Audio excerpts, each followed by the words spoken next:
Joseph obviously had a tremendous game. You talked about confidence, building confidence. I'm wondering what a goalie does for a team when it comes to building confidence. Well, it definitely does give the team confidence for sure, and knowing that he's back there doing his job above and beyond, making the saves and giving us an opportunity to win a game.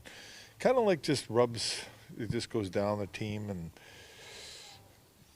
gives you more confidence to do things up the ice.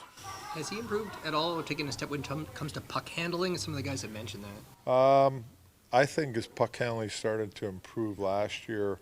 We just made a focus on it last year with our goalies playing the puck and handling the puck, and I think just working on it and constantly working on it with Sanford and the coaches, that it's gotten better. What's the biggest area of improvement Joshua can make?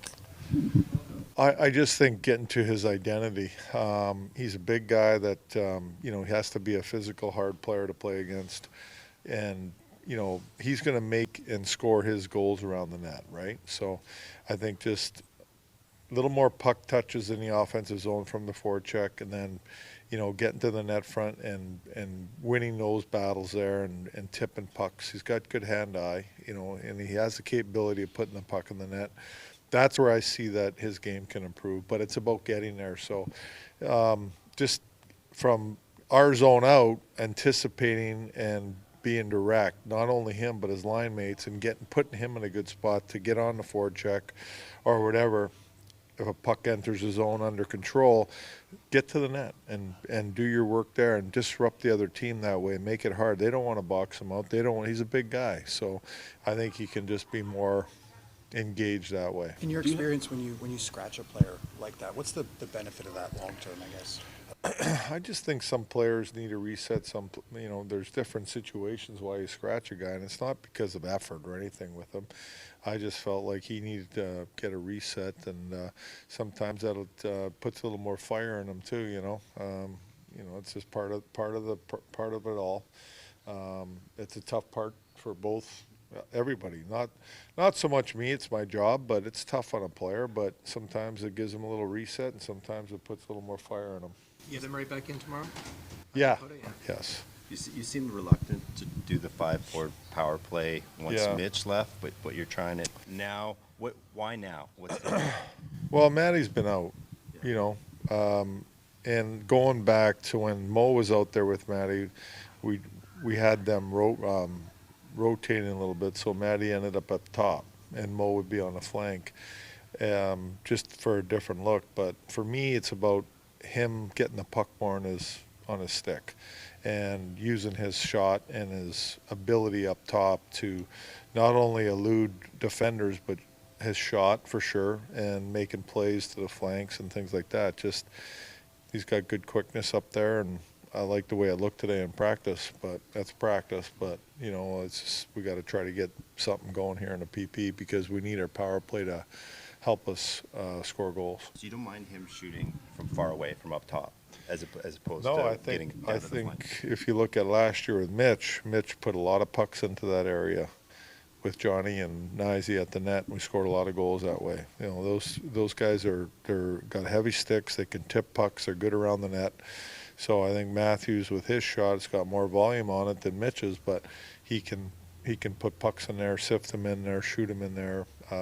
There's going to be different looks for him, I think, up top. Than I found that when he's on the flank, they take him away a lot. So he's not getting the shots, he's not getting the volume. We're not getting the puck in his hands enough. And hopefully up top he gets the puck more. Is there anything more you want to see from Max defensively?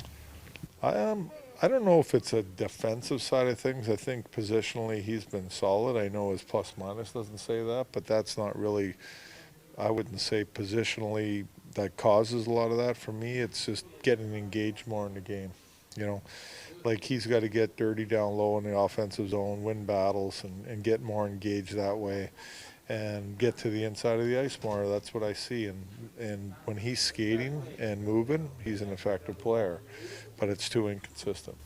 Do you get an explanation at all for the Mermis penalty last night, and just what's your No, frustration? I thought it was a terrible call. First of all, I know you can't rip a guy's helmet off, but that wasn't intentional. They're going at it, and he got punched twice in the head already. And I get it, you want to even it up, that's fine, but then, he's pulling the guy down and his helmet comes off. I mean, it's like it's an accidental play. It was a tough call, I thought.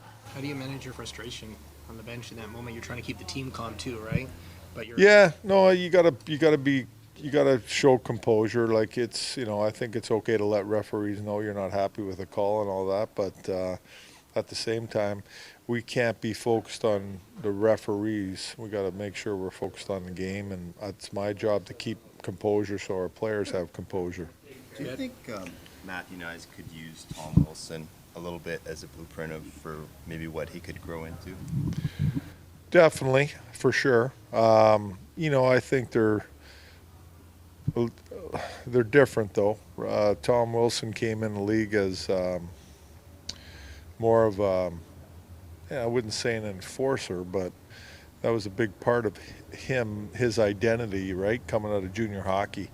Nyes comes out of college hockey, it's a different mindset, right? But yes, for sure, he can be that type of player to a certain extent, in my opinion.